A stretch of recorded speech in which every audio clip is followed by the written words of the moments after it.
My mind is set, my grind is set, my heart on ice cold. I'm only here to even a score. Whoa. My mind is set, my grind is set, my heart on ice cold. We down right now, but did it before. Whoa.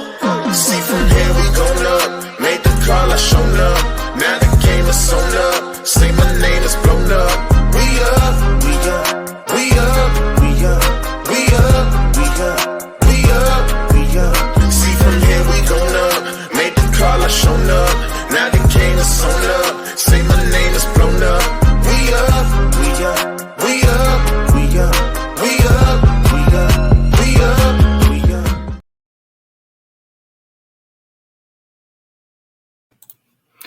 Hey everybody, and welcome to the next episode of the Knighted Ones podcast, episode number 73. We are the only podcast that features a former UCF national champion, a former UCF radio host, an ESPN analyst and hoops player, an infamous rapper, a residential influencer and IG star, just shooting the breeze, talking UCF sports. Remember to like and follow us on YouTube, Instagram, and check out the 70-plus teams and conferences on the College Huddle, Big 12 Huddle, Fourth in Florida, and New Stream. All right, today we have a very different audience. It's just going to be me and Josh today. A lot of the guys are out. Roger's sick. A couple guys got hung up at work, but that's okay. We're going to keep on bringing you this podcast today, even though we're a little bit shorthanded. So with that being said, let me bring in my co-host, the only other person that is going to be joining us today, and that's Josh Lazar.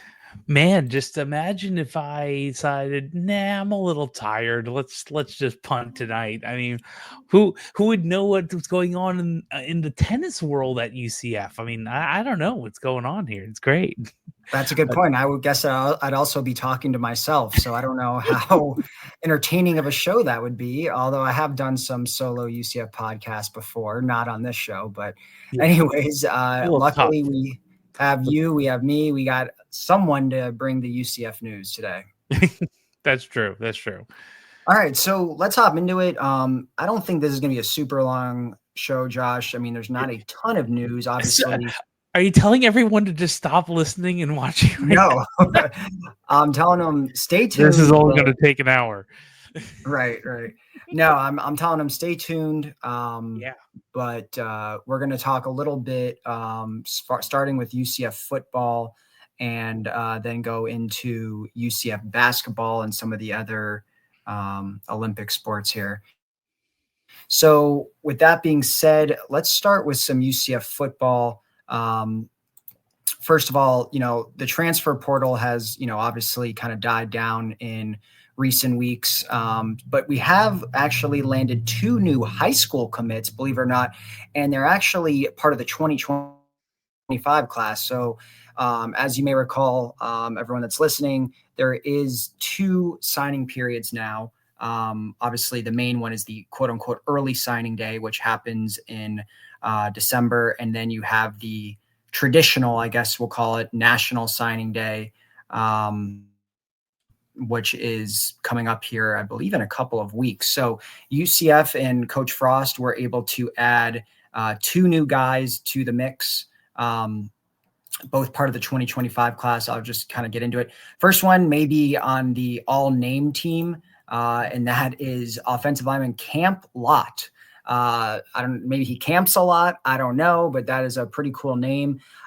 This is a guy from Mississippi. He's 6'6", 245 pounds, was not ranked. And I'll just comment on that. At this point, the traditional National Signing Day that happens in late February, earlier March, whenever it is pretty much kind of left for just unsigned recruits. Not to downplay these guys. I'm sure they're talented and whatnot, but mostly every recruit that has offers and, choices of where to go, they're going to sign during early signing day. That's become the primary signing day. This other one, like I said, is primarily for, unsigned guys. It could also be guys that just wanted to wait and still have their pick of the litter of what schools they want to go to. But you're going to see a lot of guys that are maybe 2 stars or just unheralded guys that didn't get a ton of offers. That's kind of what we're seeing here with these 2 guys that Frost was able to verbally commit. So Camp Lott, he did have 4 FBS offers. They were all kind of G5s outside of UCF, of course. So this is a guy, adding to the offensive lineman, which, UCF needs. Obviously, UCF did sign 5 transfers on the offensive line, but high school, I think we only signed 1. And we saw a lot of guys graduate and or transfer from the O-line from last year's team. So this is a position of need for UCF. So Josh, have you looked in a little bit of Camp Lott? Have you seen any of his tape, or what are your thoughts here? The truth be told, I have not, but what I am recognizing is that the only people we've heard of this week, or at least since the last time we recorded, are both on the O-line, and they're both like the O-line height and traditional weight, if you will, for anyone on the line or tackles, right? So to me, what I'm seeing is we need depth, and maybe they're amazing. Maybe we're diamond mining again. Maybe not. At this point, they're still high school students, right? They're probably going to grow, but I'm very, what's the best way I could put it?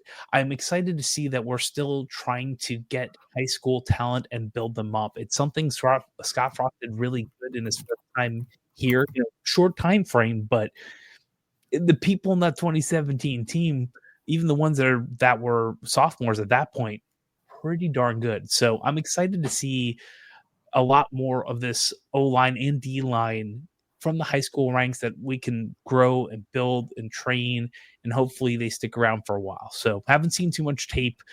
That's more of a trade thing. But I'm excited to see that we are going more for the trenches, at least right now. Yeah, and let's also not forget, because of the coaching transition from Malzahn to Frost, UCF had a very, very small high school class. Only 11 guys signed their letter of intent. I mean, 11 is a pretty small class. I mean, 15 is generally maybe the smallest you want to go quantity-wise. So 11, when you talk about all the decommits, I think at one point UCF had 18 or 19 in this class. So we had about 7 or 8 decommitments. So yeah, this class still needed just pure numbers. I mean, obviously UCF made up for it in the transfer portal, signing, 28, 29 guys now, but they needed some more high school guys. And it is good that we're able to use this second window, if you want to call it that, or second signing day to grab some more 2025 guys. So the first one, like I said, is Camp Lott, offensive lineman. And the second guy we got, I don't know if I'm saying this right, is RaiShaun McHaney. Like Josh alluded to, another guy, real big guy. I mean, we're really adding some beef on the line. This guy is 6'7", 265 pounds. So he may be rivaling Paul Rubel almost if this guy, I mean, he's only 18. So maybe he grows another couple inches and he's 6'8", 6'9", 6'10". So big dude. This guy out of Indianapolis, Indiana, plays at Indianapolis Lutheran. Once again, unheralded, did not have any, he's not a star, doesn't have a 2-star, 3-star rating. He's just kind of not ranked by all the major outlets. Doesn't have a state ranking or anything like that. He did also have a couple offers. He had an offer from Army, Middle Tennessee State, and it does look like he had a official visit to Illinois. So he started to maybe get some a little bit more attention here as the months went by. Seems like he visited a couple other schools, but they were more, FCS schools like Indiana State and a couple other places. So, size-wise looks good. And like you said, Josh, Frost has gone diamond mining before and it's worked. Not every guy that Frost signed those 2, legendary years of UCF's golden era were, these high 4-star guys. And matter of fact, most of them were 3 stars. And you had a lot of guys that were low 3 stars, like an Adrian Killens, and some of these guys that didn't, they had offers, they were getting recruited, but they weren't like, what maybe we've come accustomed to with Malzahn, who had all these, huge booms, quote unquote, with 4-star guys. So McHaney, now UCF is up to 13 total commits. Obviously 11 have signed. And then these 2 O-linemen will, I would presume, sign here. Josh, just let me know that it's the 5th. Wednesday is actually National Signing Day. So I would say look out on the next 2 days if we maybe, are able to grab a couple more guys. Pause. At the very least, we did add 2 more. Huh? You'll see it that on a beep? playback. Okay. Yeah, so hopefully grab a couple more commits here over the next 2 days. And that gives us, with these 2 offensive linemen, now we actually have 4 O-linemen in this class. Jack has Joyner, who had already obviously signed, and then LaParca Langston. So 4 offensive line actually makes it the most common position that we got out of any. It was offensive lineman and wide receiver were the 2 most, or the most quantity-wise positions that we signed in this 2025 class. So, with these 2 additions, at least, adds a little bit more beef, adds a little more quantity to the class. I don't know if it's going to do anything for the ranking when both guys are not obviously, don't have a star rating at all. UCF's class actually ranked number 71 according to Rivals. So it wasn't the best on paper, but I think we did get some really quality guys, and to be able to land 2 more offensive linemen who look college ready, at least, physically wise, I think is a win for UCF. Yeah. We need people, man. We just need people. We lose like 65 people total between seniors and name, image, and likeness, and no longer on the team and transfer portal. I mean, we need people on the team. And we need to figure out what that first depth is from starters to second to maybe grabbing, getting into thirds, because I don't know. We don't know exactly where we're going to be this year. I'm still slightly cautiously optimistic. And I don't know if we're going to really even get to this, but that's kind of why I'm kind of sad we're not going to have a spring game this year. I don't know if that's not necessarily on our notes, but we can talk about it. Yeah, we can talk about it. Like, I kind of like having spring games, even though I understand it's a glorified practice. And I feel like it sounds like we're going to have more potentially open practices to people who aren't in the shareholder society. So that might be nice. I kind of do miss having a spring game, but the truth be told, everything from Terry Mahajer was saying is like, it's basically you're advertising your team to the people who are scouting them for name, image, and likeness. Like, yeah, kind of works. And that happened last year with the wide receiver, if I remember correctly. They I forgot his name off the top of my head. A gentleman from Oklahoma, right after Jalen Robinson. Yeah. That was like 2 years ago. Yeah, 2 years ago. And then didn't do too much the last couple of years or so. So maybe it's okay. Ended up being a mistake for him. Yeah, I tend to agree. But maybe in hindsight, with what was going on with Gus, who knows? But what do you think about the idea of no spring game this year? Well, yeah, it's interesting. I'm actually glad you brought that up. I did forget to put that in the notes, but I disagree with what everyone's been saying about it in the respect of the reason why we're not having it. First of all, I said this in the chat that that it's just another tradition that's been stripped away with this new college football era. And I know that's becoming more and more prevalent, where these regionality and all these different things are being stripped away with how college football is transforming. But I think you should have a spring game. It's tradition. Here's my thought on it becomes an open audition. First of all, I don't really see a glorified scrimmage where first teamers are playing second teamers and even third teamers to some degree is something that's going to be like, oh, if a team like whatever, Ohio State or whomever sees a UCF player that they want, I don't think the scrimmage is going to put it over the top, in my personal opinion. Like, what is one tiny little scrimmage where they maybe don't even play the full game really going to do for their tape? I'm not saying it can't help, but I don't know, like someone like Jalen Robinson, if he wanted to leave and other teams wanted to pluck him, it was going to happen regardless of the spring game or not. I mean, do you like, if a guy is a freshman and never has no tape, is one spring game really going to move the needle for another team? Like, oh my God, I got to have that guy. At the end of the day, you have his high school tape.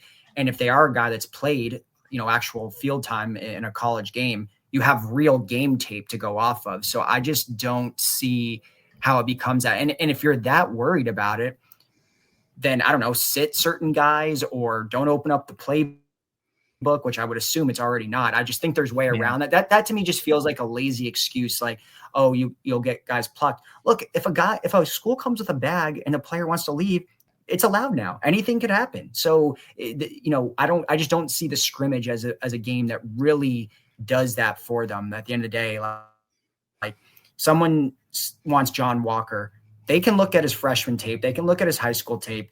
And if they want to come offer him $600,000, $1 million, then they're going to do that. And if he wants to leave, he's going to leave. So that's my thought. Yeah, I tend to agree. Every tradition is basically being broken at this point. I mean, it's who knows who we're going to play on Black Friday this year. It's definitely not the Cows, but that's for a few other reasons as well. Oh yeah, I mean, what was it? It was Utah this year, right? So I think do you want to get in the schedule a little bit, because there's by the time people are well, if you're live, if you're hanging out with us live, then this is going to be for tomorrow. But if you're listening in post, you might even have it by that point. The schedule is probably is coming out actually at 10 a.m. Central. When's it supposed to come out? It's coming out tomorrow at 11 a.m. Eastern, because as Alan said in our text talk, everything's in Eastern. But that's coming out tomorrow. It's going to be broadcast on True TV and ESPN U plus something. I don't know. I saw some things online by Ross Dellinger. Yeah, for the first time in his history. This is from Ross Dellinger on Twitter. I'm not going to go there. The Big 12 will reveal a schedule with an on-air broadcast on several of the expanded media platforms. The show will air at 10 a.m. Central, which is really 11 Is Eastern. For all teams or just UCF, you're saying? For Big 12. It's all Big 12. It's on ESPNU, FS2, True TV, and stream live on Max and ESPN Plus. We're doing it big. We're doing it big. So I guess really, I mean, we know who we're playing. It's just more the order of the games, and what maybe Correct. Not even the times. It's just what is it? Yeah. It's the well, I don't even know if it's all times. It's the dates, and it's the dates and the order of the games, essentially. Correct. Especially with the where the dates in the order, and specifically when the buys are too, because it's allegedly. So this is what I've seen online so far. So allegedly, we're gonna have allegedly we're gonna start off with Jacksonville State and North Carolina A&T, and then get a bye before. Usual. Okay. Yeah, but might have a bye before we go to the Tar Heels are back here in Orlando. Maybe it's worthwhile to get more practice in, but I really wouldn't. I'd prefer a bye a little late. 2 buys later in. I was gonna say, well, that might mean we probably have more than one buy this year. That means it's 2 buys this year. It should be 2 buys this year. Okay. So all right. Yeah. So there's a couple of things we do know and a couple of rumors. What we do know, I'll say allegedly, from Brett Murphy on Twitter, is that West Virginia Rich Rodriguez is at UCF and Scott Frost. So that kind of is interesting. I wonder if they were. No, I don't think Rich Rod was there when Scott Frost was. That was way back in the day. But that's on October 18th. Right. Yeah, so we know where that is. We also, I'll say allegedly, we might be. We're playing Baylor and Waco. And allegedly, that game might be near Halloween. I think was it a November 1st game. Allegedly. So everyone who wants to see Joanna Gaines and all of that fun stuff will be out there. And the other one that we've heard as 2 rumors. One rumor is that the Houston game is at FBC Mortgage Stadium, and that allegedly would be the space game. Makes sense. That's Houston and Purdue and us all want to claim space because controls and launches are in separate places, and Purdue just puts out a bunch of astronauts and has pretty darn good engineering school to be honest. So that's an interesting one. And this is the one that I have heard, and I want to get your feedback on this. Allegedly, we are going to be playing on Black Friday or on Saturday our Thanksgiving game again versus a Utah-based school, and we're going to be going to Provo for Friday or Saturday after Thanksgiving. Our Black Friday game is, you're saying on the road allegedly against BYU. Yeah, that's allegedly. Well, by the time you're watching this, if you're not live, you'll probably know this, and I'm guessing I've seen it enough places, allegedly. So, what do you think if that's the game? The Black Friday game to me now, I mean, it's cool that we continue to play on Black Friday as opposed to, obviously there's still plenty of teams that play on Saturdays still, that Thanksgiving weekend. But I don't know, it just lost the meaning. I mean, that used to be every year USF without fail. To me, okay, we play Utah, we play BYU. There's no rivalry there. There's no regionality there. To me, it's just like whatever. It's just another game to me at that point. It doesn't really hold meaning like it used to. I mean, if anything, if I would say it's not the same, but I would rather play Cincy or Houston on Black Friday because there's the familiarity there. There's a rivalry of, I won't call it as strong as USF's was, or, any other huge rivalry in college football, but at least there's the familiarity where we played both of those teams at least 7-8 times in our history. So to play one of them would be kind of cool. Stadiums that both teams are very familiar with. So playing BYU, going all the way to Provo on that, I mean, I'm just kind of neutral toward it. Doesn't really, to me, it just feels like another game. Yeah, and it's interesting because BYU is becoming a thorn in our side, and they might use this to pivot, right? Yeah. BYU has been a thorn in our side for a little while. Like we won up there in football. We've won up there in 2014 in a tight game. Mm-hmm. We only won by one score, and then I think we beat them. They beat us before that. Back in 2011, right? That was George O'Leary and Bronco Mendenhall. Man, that's old school, and that was still a 1-point game. It was close, and then they've beaten us ever since. Yeah, and then they've pretty much beaten us pretty darn good each time on 20. Well, 2020 was a weird year. Yeah, they beat us, but it was a weird year. And in last year, it. As the academic success partner of the game, that was not a fun game to be at. So other than what's on the big screen. So I feel I'm trying to get the basketball history too. They've beaten us. It feels like, at least since we both joined the conference. Yeah, I think so. And I'm trying to see if I can research that, but it's I'm not saying it's a rivalry yet, but it is typically fun games to play, and it's not like when we're in Orlando, some people tend to forget. I think we're the second largest Mormon population outside of Utah in Florida. In Orlando, it's big. When I went to the game with my daughter, so that was fun. I dropped some language. It was not good. The refs deserved it though. They had a tailgate out near the baseball lot, and they took over the entire grass area. I think either behind the baseball stadium, somewhere in the baseball stadium. My seatmate was talking to me about it, and they just had a huge alumni club. They took over the arena. They took over but they were 1,000 people there probably for both football and baseball. And yes, I would love to sell out our stadiums and things like that, and not have them take over, but we're not at that point yet. And to be frank, it's kind of nice. It's nice to beat them when that happens, yet we haven't done that at home yet. So I can't wait for that day. So I think we should start talking about the fun with basketball at this point. Well, let's be honest. I mean, I'll just say one more thing on BYU is their fans travel extremely well. I mean, you're talking about it's like the Boca Raton Bowl. I was there because I live in South Florida. That was the only game I went to that year because COVID. And fun.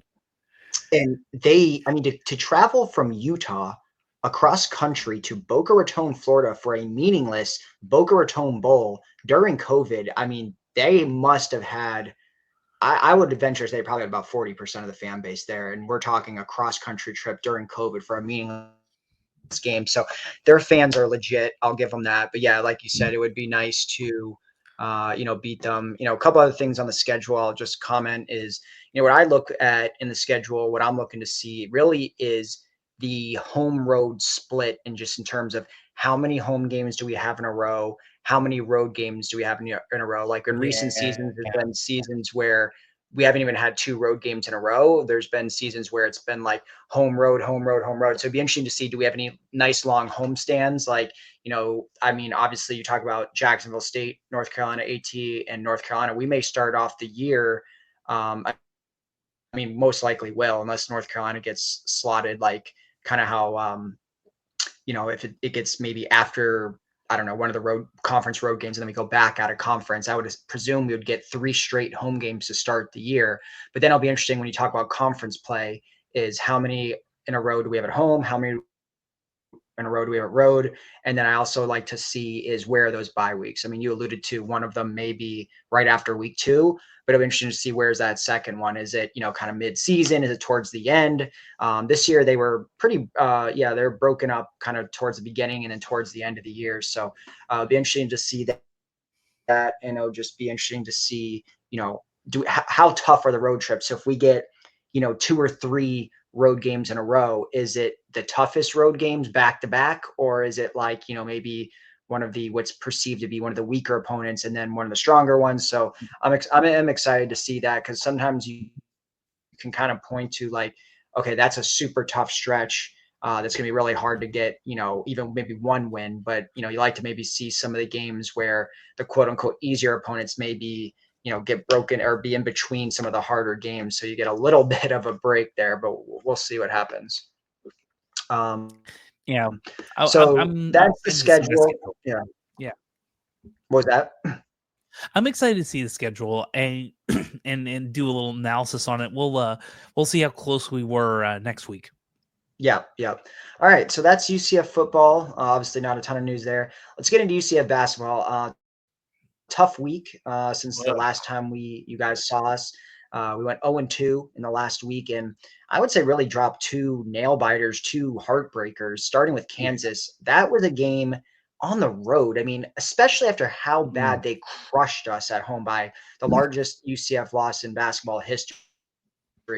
To come back and play on the road like that, where we essentially had the lead for large portions of the game. It was a small lead, don't get me wrong, but we were very much in that game and really had them on the ropes the entire game. It wasn't until those last few minutes where Kansas really pulled away. We ended up losing by 4, 91-87, and we were playing good.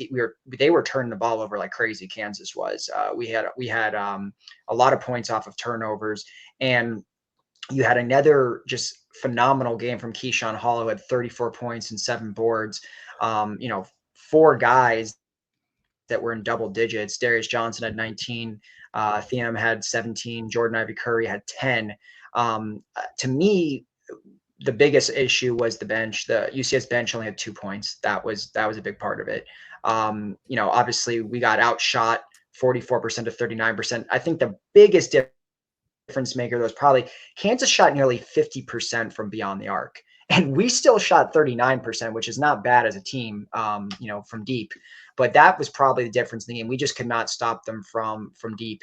And, on top of that, they also out-rebounded us 48-36, which isn't a big surprise there.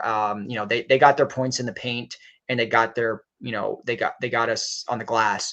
But, what kept being said, I noticed by the announcers on TV, was UCF's game plan was to basically just shoot lights out from beyond the arc. And it was working for quite some time.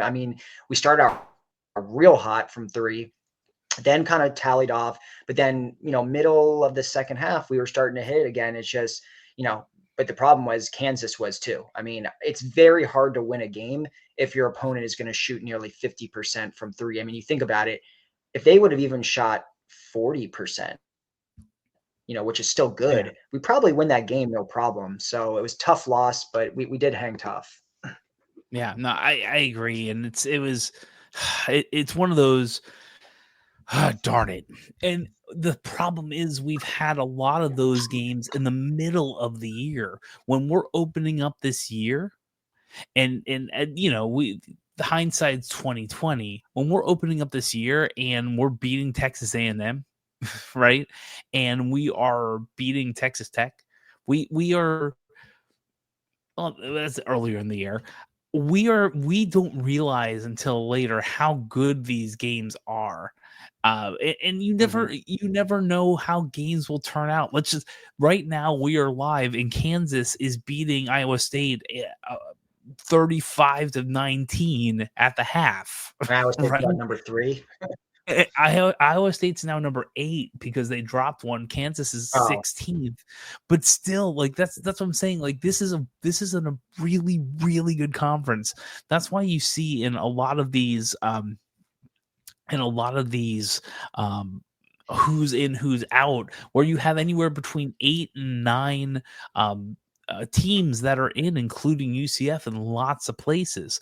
But that Texas A&M win is looking really good, like one of the better, one of the better wins in the nation. When we're talking about this in the beginning of the year, you know, we're saying this is not forget a good game. This is a significant win, and it's not like Texas A&M was doing pretty good in that game, right? We had to come back to win it.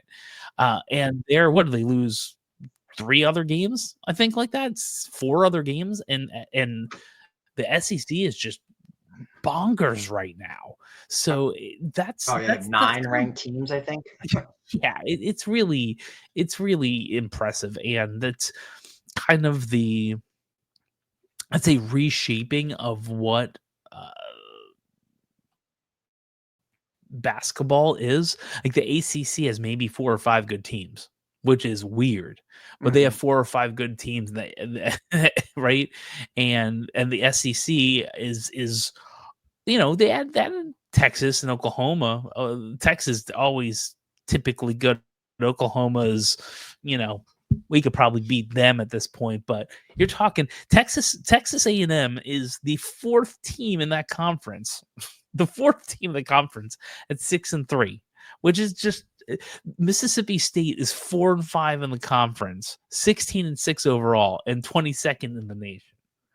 This is what's going on in the SEC. So that Texas A&M game, they've lost 5 games. We're one of them, and it's probably the one that probably the bad losses is probably going to be that, and we're not a bad team. So, well, not bad losses. We're not like a quad 3 or 4, obviously, but this is what we see, right? This is the season. We have these really good wins, that road win at Texas Tech, and we have this, right?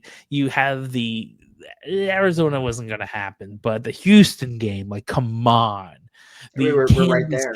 We're right there. The Kansas game, right there. The BYU game. If we didn't play without Hall for like an entire half, basically, after 2 ticky-tack fouls, and the tech is the tech, and we didn't play with Darius Johnson after, again, 2 ticky-tack, but it looked like DJ's something was going on there, because he was frustrated in that second half, and I think a lot of it was that the refs were swallowing their whistle sometimes and letting BYU get away with anything, and number 15 was shooting his brains out anytime he got the ball anywhere near 3. It was a very winnable game. And if we had our full complement of team the entire way, I think we win it. But it was interesting because we saw Nils was in there for a bit. Hendricks was in there for a little bit when Hall was out. And you can see where Nils's minutes have gone. He did pretty decent when he was out there, pretty decent on defense. His shot selection was pretty good, but Hall took all his minutes basically. So we're in this like stage of our basketball schedule where we hit one of those. We get BYU, we get Kansas, we get Houston. We're not on the bubble.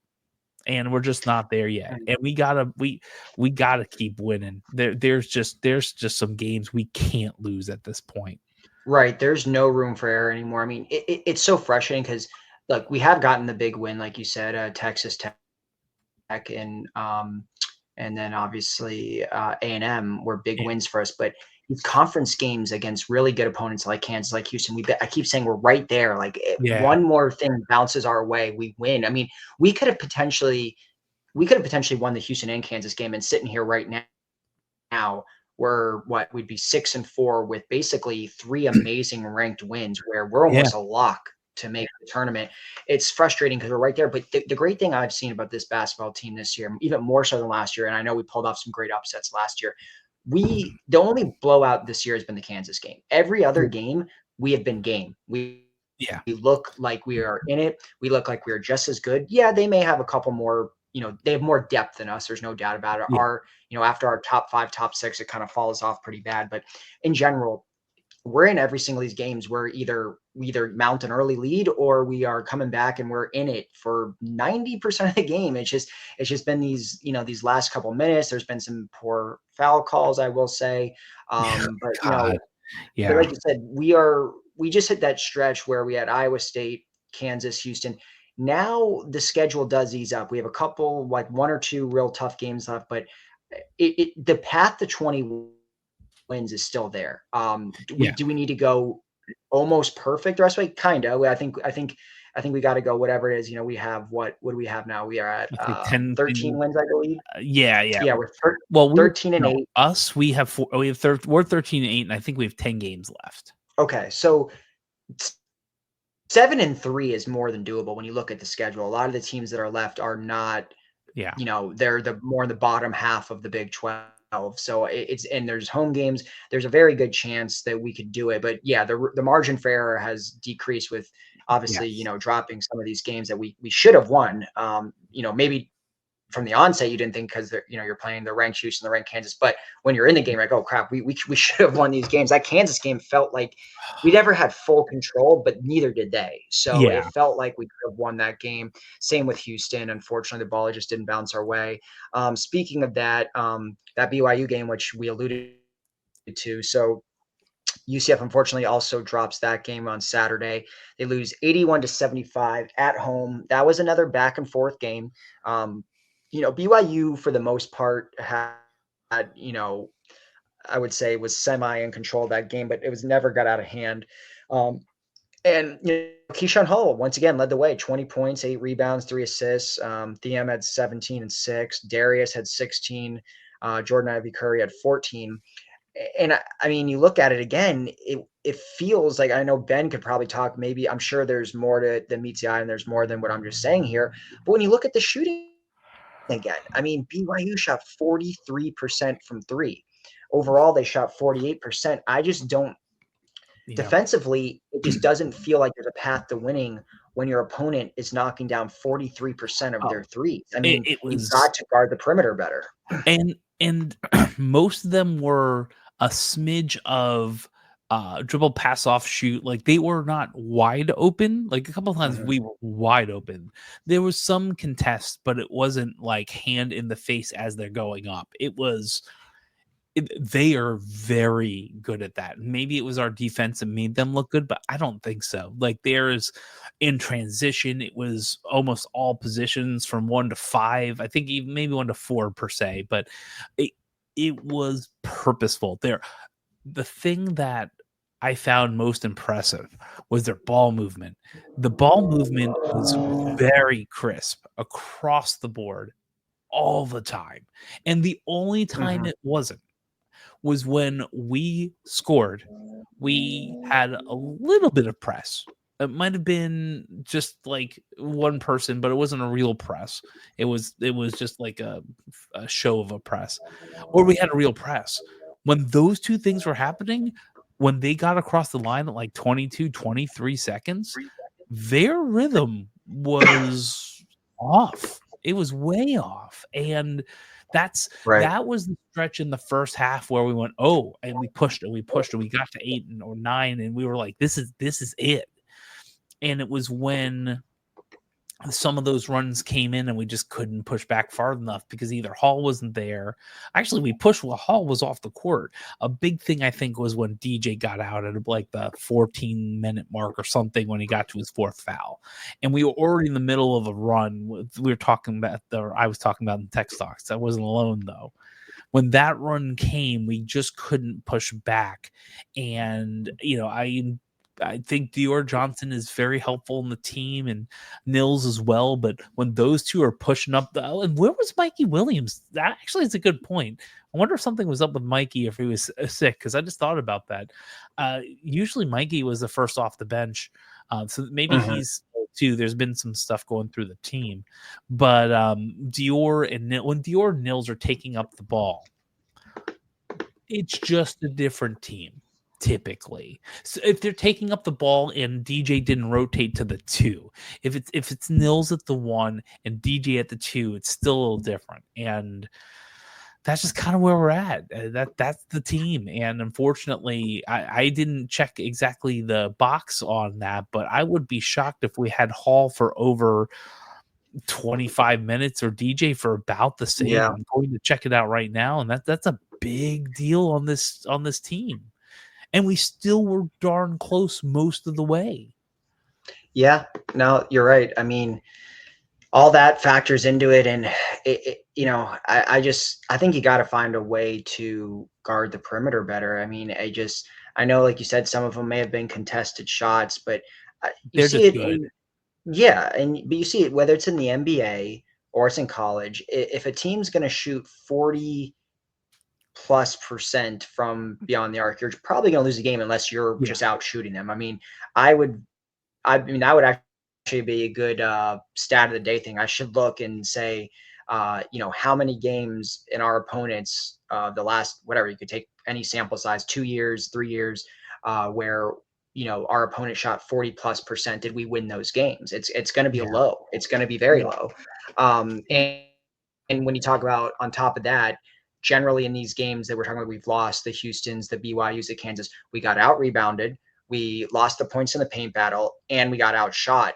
But the crazy thing is, like you said, we're still in the game. We are still, I mean, Kansas, we had a halftime lead in that game. BYU, I don't think we fell down by more than 9 in that game. And then, the other game, a Houston game too, we pretty much had a lead for a solid portion of that game, despite all of the numbers kind of going against us. Yeah. And we were up by 2 at BYU, and it felt like we were just holding on to that too. But yeah, like Keyshawn Hall for 26 minutes got 20 in because and this was kind of, I'm sure it was purposeful to get him started in the second half, but it felt like they were forcing the ball to him in the first part of that second half, and that's when BYU we went from down up 2 to down 6 or 8. 6-ish pretty quickly. They went on, I think, a 10-0 run between the two halves. And I feel like that was, I get it. You want to get them in rhythm. You want to get them in the game. Felt so forced and a lot of ISO, which is, what he does. But those not dropping, I'm not going to look at the game tracker, but that was a really pivotal piece. I said in our internal chat, hey, this is the run we need to do something about, and it just was not happening. And we got it back to 4, we got it back to 2, and we just couldn't get it past. So like when Darius was at 30 minutes, Keyshawn was at 26, Nils was at 17, right? So that's, and again, it wasn't bad. Decently enough, he hit 0 3-pointers, and that's what he's usually keyed in on. But right, it's just been a type of game, and we can't have, we are out of our games for the rest of the year. We need to get 7 more wins, maybe 6 more if one of those are Iowa State. I mean, I think 6 puts us right now. We're on the bubble. I haven't checked since the BYU loss, but after the Kansas loss, I looked at multiple things, KenPom. I looked at even just random articles, published by ESPN, CBS Sports, and everyone has us like in the first 4 out or last one in. That's where we are. Yeah. So we're truly a bubble team right now. Either way, even I think with the BYU loss. So if they can get, I think, you talk about one 2, 3, 4, 5, 6, 7, 8, 9 games left. If you can go 6-3, 7-2, I'm not going to say it's a lock, but I think you're in real good shape to be one of those last teams in. Would you agree with that? Yeah, I do. I do. I think if we get to 20, we're good. I think it really depends on what happens in the tournament. I really hope we get at least 6 wins, maybe 7, and get 1 in the tournament. If we could do that, I feel comfortable. But it all depends on if, like, Drake doesn't get their automatic seed, or Jacksonville State. If some of these other teams that, if the Green Wave gets the Americans slot, not the Memphis Tigers, right?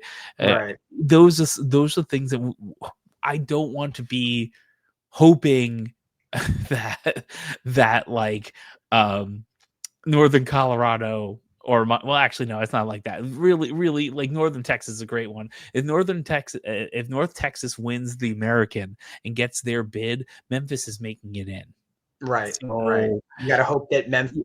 Yeah, it's like that tournament. type of stuff. Yeah, correct. Well, there's little things here and there, but that's I don't want to be, if we get to 20 wins or we beat Iowa State and get to 19, I feel like we're not going to be worried as much, but we'll see what happens. There's 10 more games to play, and a good amount of them are in Orlando. There's still, I think, 4 or 5 left, if I'm not mistaken. We have 5 in Orlando and 5 on the road, so it's a split there, 5 and 5. And I'll say this too: the only ranked opponent left is Iowa State, and it is at home, which obviously still a tough game. But every other opponent is definitely the weaker teams within the conference: Oklahoma State, West Virginia, Kansas State, teams like, we play Oklahoma State twice. I mean, teams like this that are in the bottom half. I would say Baylor is still a tough game, especially on the road. They were ranked up at multiple points this year. But next up, you have Cincinnati. That's this Wednesday. It is at home. That game is actually not on ESPN Plus. It's on CBS Sports Network. So if you don't have ESPN Plus, you can watch this game. So we got 5 at home, 5 on the road. It's pretty much the most in a row on the road is 2. We have a Colorado, Oklahoma State back-to-back. Every other, and then we have 2 home games also mixed in there in a row. But every other is kind of just goes back and forth between home and away. So 10 to go. Only 1 ranked opponent left. Like Josh and I have been saying, if we can get to 7-3, maybe even 6-4 in these last 10. Remember, if we get 6 more wins, that gives us 10 conference wins. And why that is important, I looked, every single Big 12 team last year that had at least double-digit conference wins was in the tournament. Now, granted, the Big 12 had 8 tournament teams last year, which is a lot, and they're probably not going to get 8 again this year, but maybe close. But I think if you get 10 Big 12 wins, you are in very good shape to likely make it into the tournament, especially then if you happen to get 1, maybe 2 more in the conference tournament, then you're golden. So it's not going to take an insane effort for UCF to get in. If they can just win the games they're supposed to, and I would say outside of Baylor and Iowa State, I wouldn't be surprised if they're favored in mostly all of these games. Probably. And let's be honest, we are currently 9th in the conference. We're towards the bottom of the conference too, right? Because we have a lot of games, right? Correct. But still, I think there's some optimism to be had. And it's not like last year where we're like just hoping we get 2 or 3 wins, right? We're not that this year, which is pretty amazing. I agree. It's a big improvement from last year. I'm excited to see what happens and to see where this goes. Yeah, and final thing, I'll say UCF basketball. We have Cincinnati, like I said, next. Cincinnati is on a 4-game losing streak right now, and they've lost to Texas Tech, BYU, Utah, West Virginia, 4-0. So now's the time to get them. I mean, they're kind of reeling right now, and on top of that, before that 4-game losing streak, they had won 2, but then they lost 4 before that in a row. So they've lost 8 of their last 10 games. So I would say that they're reeling right now. This should be a game we win at home. They have 2 conference wins. They're 2-8 in the Big 12, 12-9 overall. So this should be a game that UCF can win. I don't think the spread on that one has come out yet from what I've seen, but if we look here at the matchup predictor by ESPN's FPI, UCF has a 51.6% and Cincy 48. So I guess they're calling it kind of almost even, but either way, UCF will be favored in this game. And if a team's lost 8 of the last 10, you got to strike and kind of get them while they're down. So so we'll see what happens here with UCF. One other thing I also want to say, Keyshawn Hall, I had to say this. I was just looking at this because I'm on the ESPN schedule here. So Keyshawn Hall has led UCF in scoring in 6 of their last 8 games. So he's doing really well right now. And not only in scoring, he's actually led the team in rebounding the last 3 games in a row, 4 of the last 5. And then before that, he led them in 3 other games. Basically since conference play has started, he's led UCF in rebounding in every game besides 3, which I would have not guessed that. I would have thought it'd been Thiem or maybe JJ Taylor. I don't know, but that's interesting to see that. So, I mean, he's just all around been fantastic. His last 3 scored 20, 34, 26. He also had that 40 burger in there and had another game of 22 against Arizona. So kudos to Keyshawn Hall for really being UCF's best transfer. What a pickup by Johnny. Yeah, I agree, and we're hoping to see more out of all of them because we need we absolutely need some wins. Yeah. All right. Well, that's UCF basketball. I guess we'll move on here. I guess it goes right into my Oxymoronic stat of the week, which I could have maybe used that Keyshawn Hall stat there, but I did get something that I was looking at just because it became very noticeable to me with UCF basketball how much they're getting out rebounded and just losing just the front court seems to kind of lose a lot of battles recently. And but the ironic part is it's not necessarily leading to losses, but it is interesting to see that UCF since conference play started, so in the 10 conference games that we've had, we've been out rebounded 8 of those 10 games, and we've lost the points in the paint battle also 8 of those 10 games. And remember, we've won 4 of those games. So just because we get out rebounded and we don't win the points in the paint battle doesn't mean we're necessarily losing. But I did find that interesting that UCF has been consistently getting outboarded and losing the paint battle, which we know the front court was one of the weaker parts of UCF. We know we stocked up our guards in the transfer portal in the offseason, but it's funny because you'd like to point to that, like, oh, that's why they're losing, but it's really not that. I think it's just when you pair that also with the shooting sprees that some of our opponents have been on, that's obviously not a recipe for success. But in some of these cases, like, I mean, granted, this was a blowout, but Kansas won the point in the paint battle 62-10, which is kind of insane to see. And you're seeing quite a lot of games like that where, like, even against Kansas this last game, we got out rebounded by 12, lost the points in the paint battle by double digits. So not a positive, Oxymoronic side of the week, but Oxymoronic because it's not always leading to the loss. Like TCU, we got out rebounded and we beat them by 27 points. So take that how you will, but just an interesting stat that I found interesting, at least. All right, Josh, what do you have for us for your sometimes funny fact of the week? I really don't have too much, but I'll make it pretty quick. So, we've played Baylor a couple of times in a couple sports, sometimes more famously like 2014, sometimes a little less famously in 2024. So I have a question for you. How many times has UCF played Baylor in men's basketball ever? Okay, so that would be not okay. We haven't played them yet this year. So prior to this year, well, I'm going to say last year we probably played them once. I mean, we definitely played them once. So I don't think it was twice last year. I think it was once. Prior to that in basketball, geez, I'll guess one other time. So 2 total times. That would be incorrect. We've only played them last year for the first time ever, and unfortunately, Really? we did lose, but it wasn't that bad. It was only 77-69, and we were What year was up. last year? It was the only other time, right? Okay.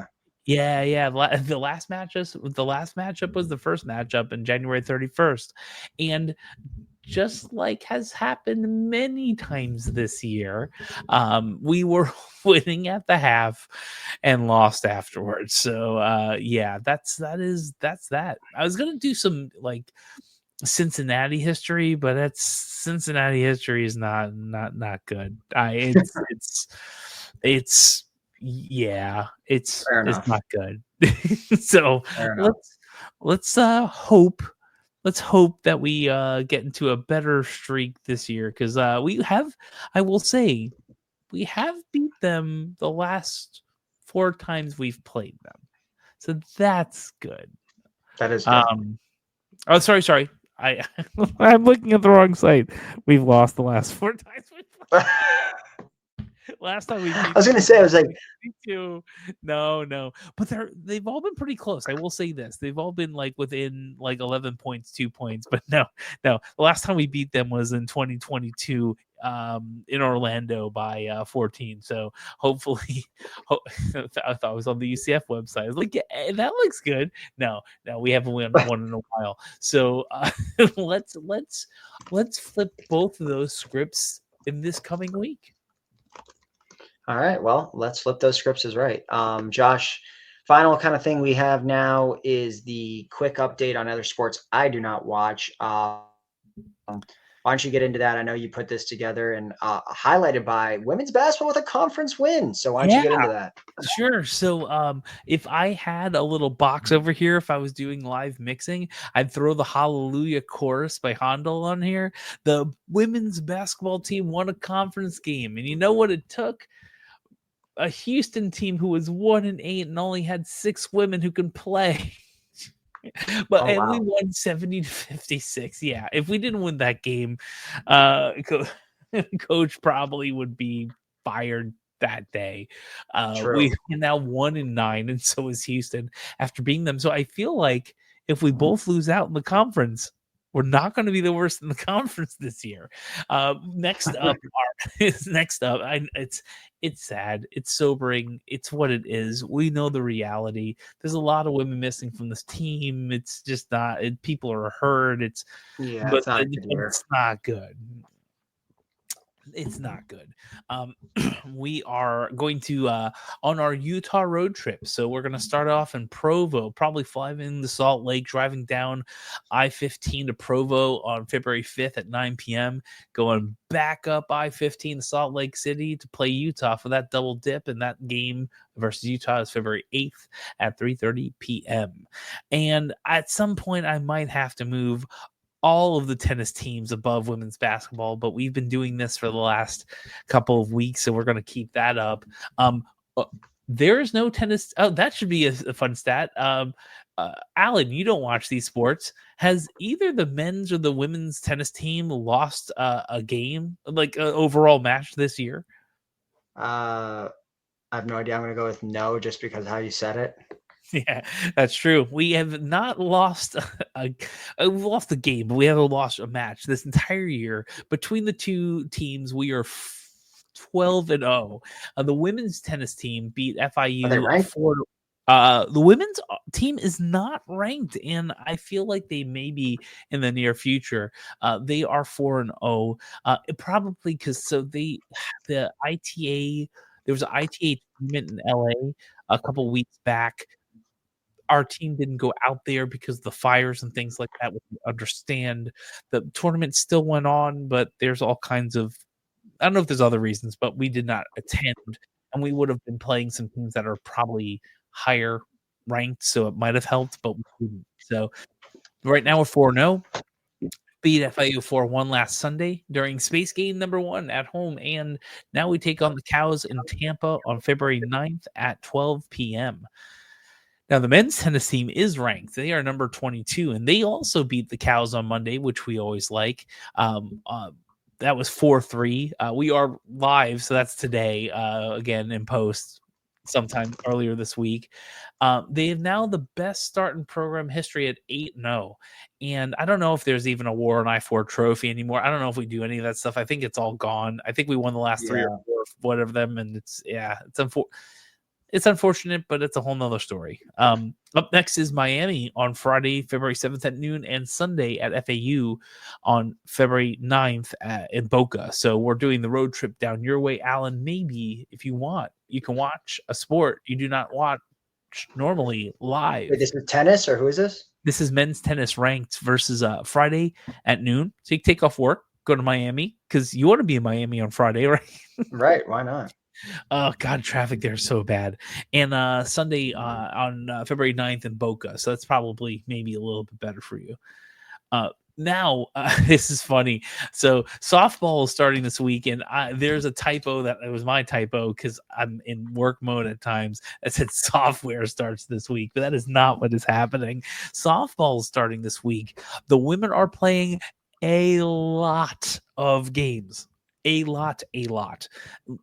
How many? I think it's actually 7 or 8, which is amazing because they're starting this week versus CSU Bakersfield and versus number 12 Georgia this Thursday, February 6th at 3:30 and 6 p.m. respectively in Orlando. And all these games are in Orlando. Sorry, 6 games are in Orlando because they have 4 more games.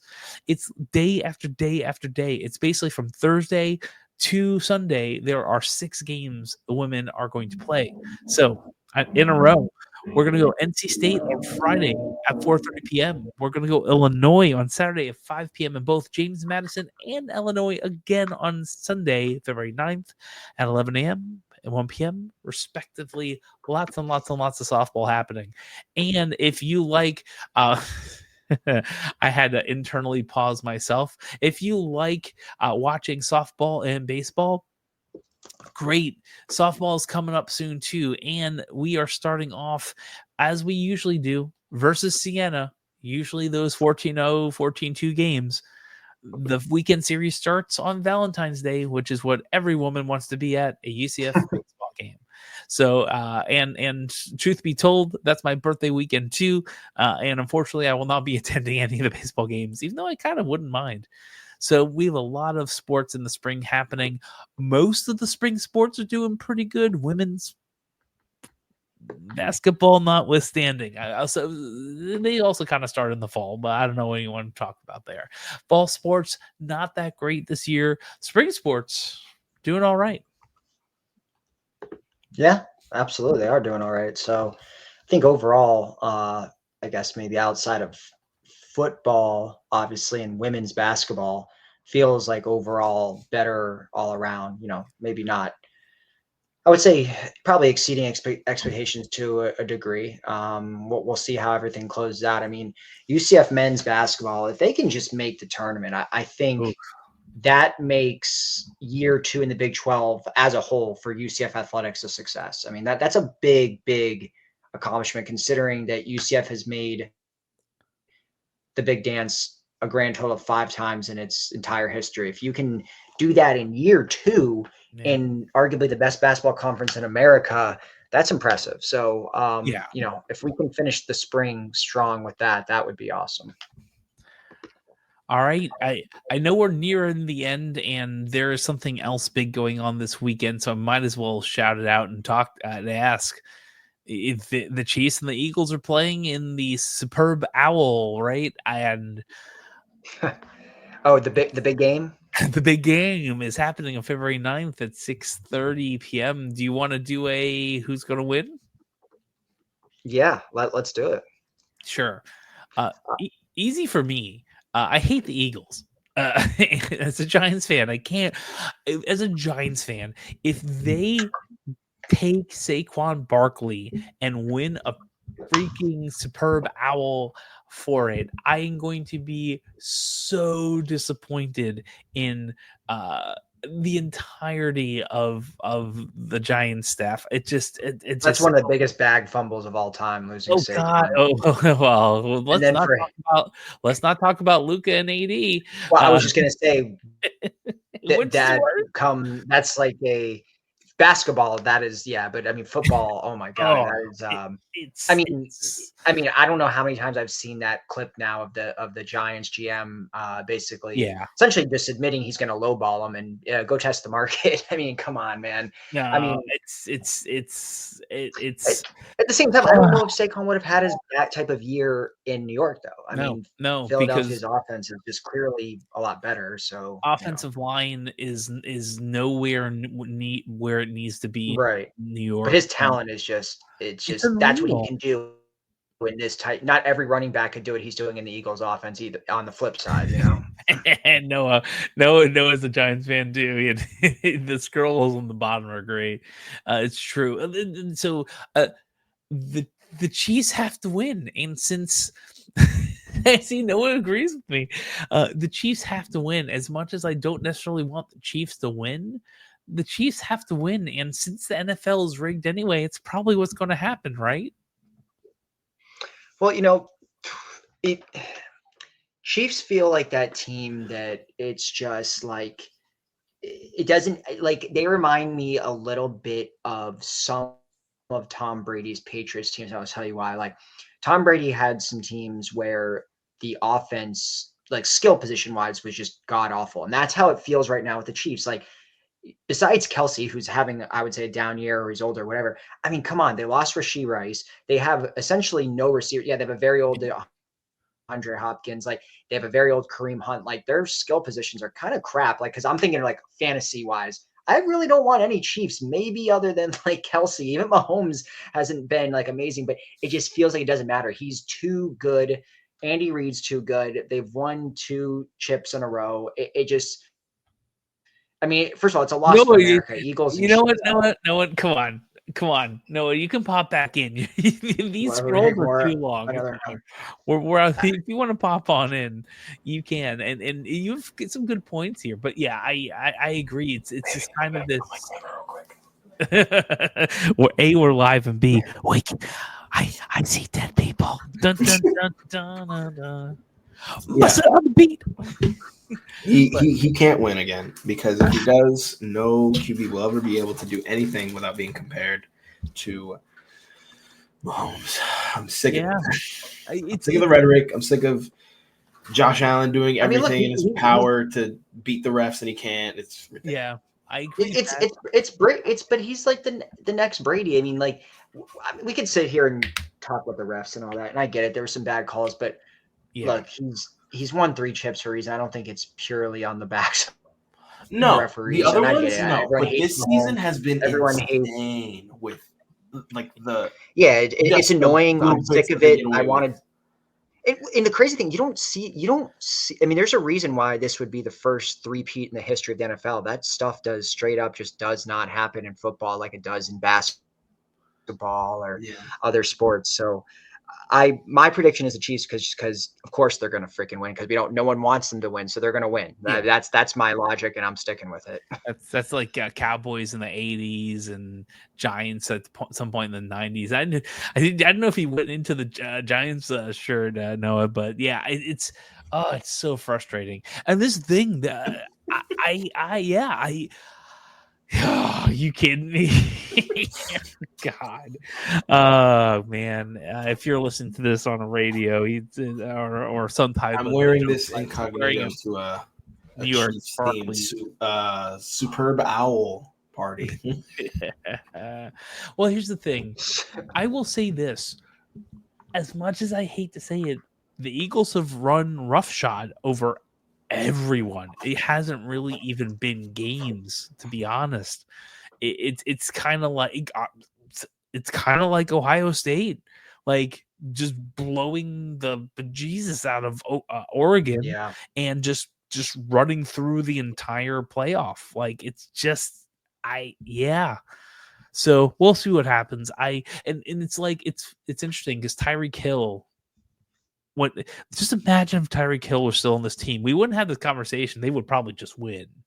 But that's the thing. They don't have that. They don't have the depth of wide receiver, like you're saying, Alan. And on top of that, I know Kelsey is Kelsey and he's getting older and there's nothing wrong with that.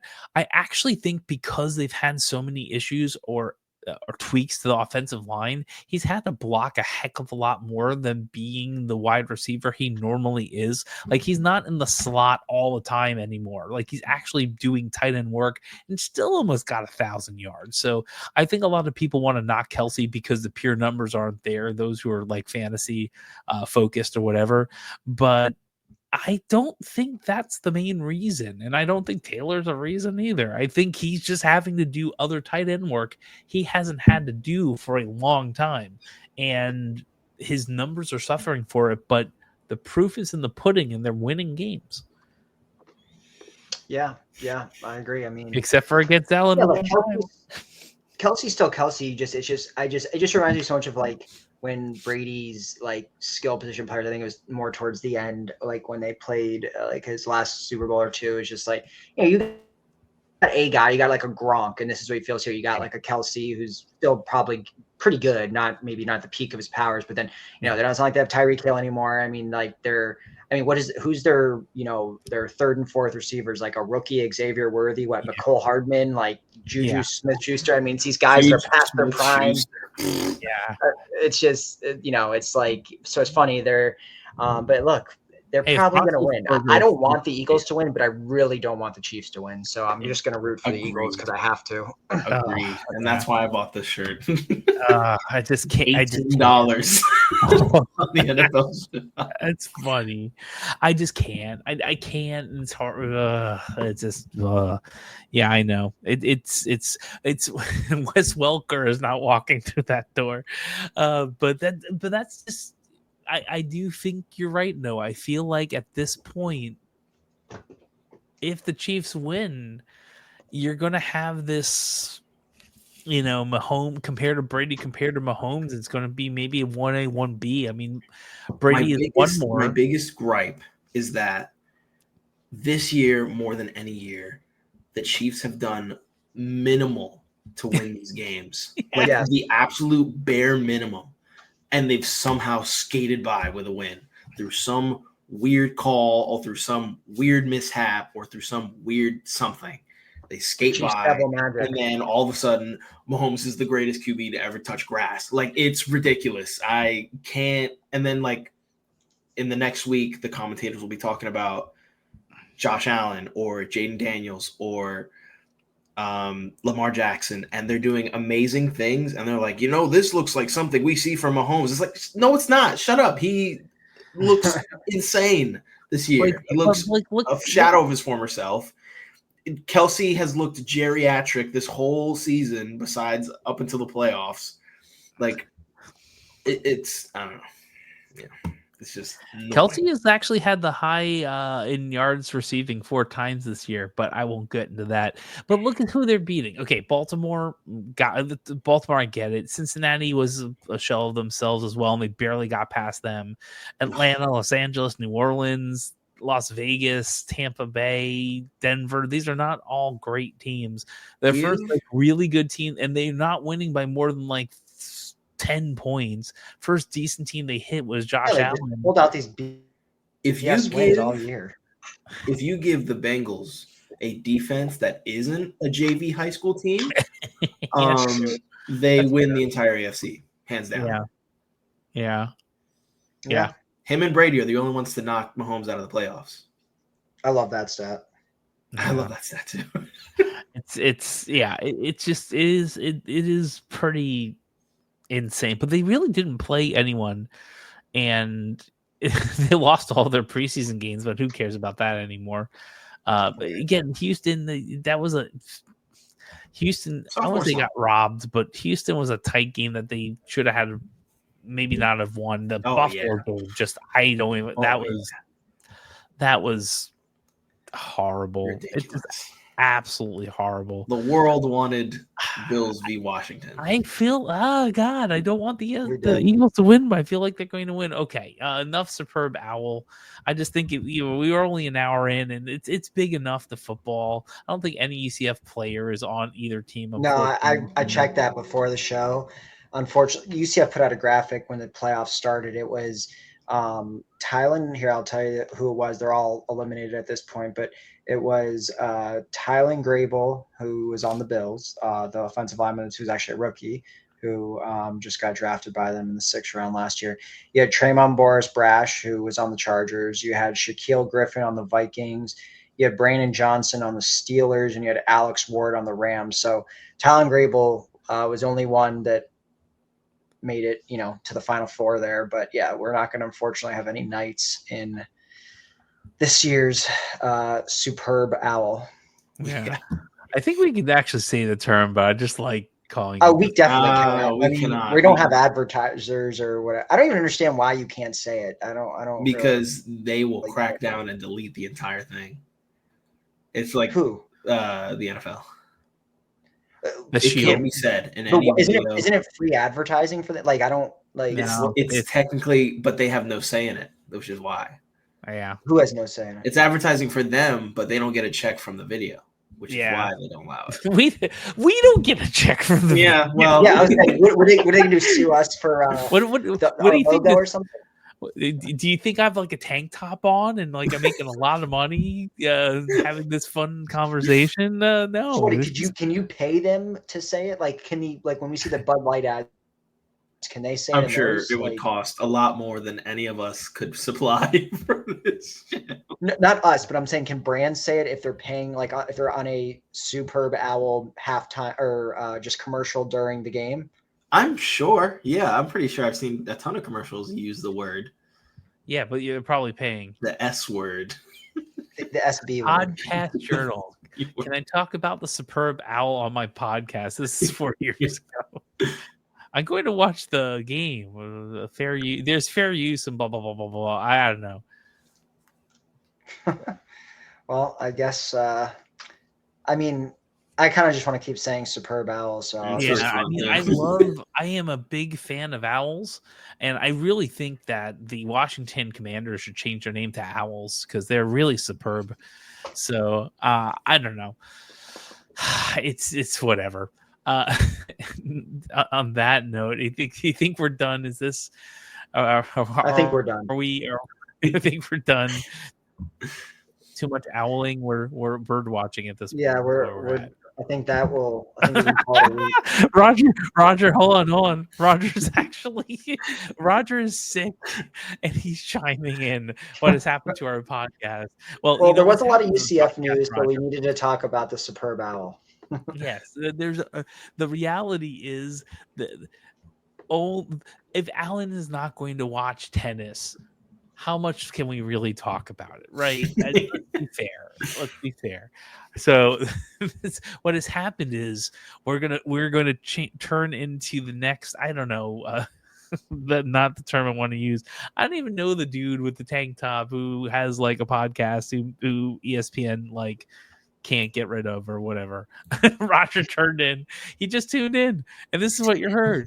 But that's what you get, Roger. If you're here at the top of the hour, you would hear us talking about our amazing tennis team and our softball team and the 500 games they're going to play this week and when baseball's going on. But no, Roger, you decided to come in an hour and 15. And we're Superb Owling. Superb Owls. Yeah. We're just talking about bird watching and some football. I don't know why we're talking about that together. So, and this is how we're going to end the show, I think, on this note. Alan, you want to take it away? Yeah, well, that was quite the ending for sure. As always, guys, follow us on Instagram. Obviously, subscribe to our channel on YouTube. Continue to tune into our live podcast here. We'll be back next Monday, hopefully with the entire team. So with that, like, subscribe, and charge on. Well, now we're not. There's no go Knights and then charge on. I know. I completely did not put the go Knights part in there. I just said charge on.